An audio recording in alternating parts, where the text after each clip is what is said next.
रामायण का एक महत्वपूर्ण भाग सुंदरकांड। रामायण एक महान ग्रंथ है। यह हमें प्रेम, त्याग और धर्म का पाठ पढ़ाता है। रामायण में 7 कांड हैं। सुंदरकांड उनमें से 5वां कांड है। यह कांड हनुमान जी को समर्पित है। हनुमान जी भगवान राम के परम भक्त थे।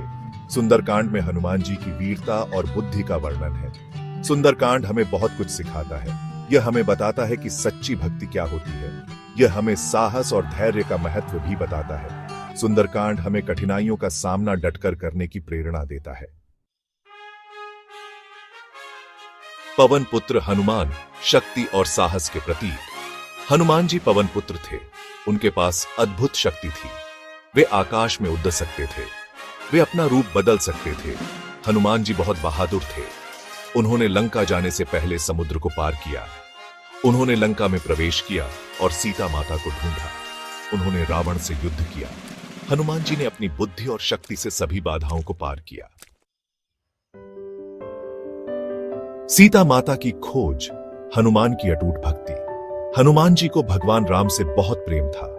उन्होंने अपनी जान की परवाह किए बिना भगवान राम की सेवा की।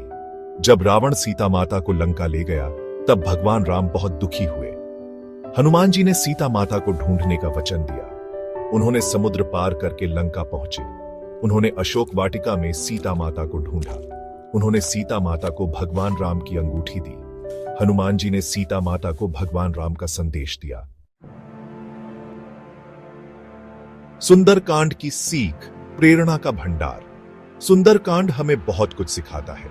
यह हमें बताता है कि सच्ची भक्ति क्या होती है। यह हमें साहस और धैर्य का महत्व भी बताता है। सुंदरकांड हमें कठिनाइयों का सामना डटकर करने की प्रेरणा देता है। यह हमें बताता है कि बुराई पर अच्छाई की जीत होती है। हनुमान जी का चरित्र हमें प्रेरित करता है। हमें भी हनुमान जी की तरह निस्वार्थ भाव से दूसरों की सेवा करनी चाहिए।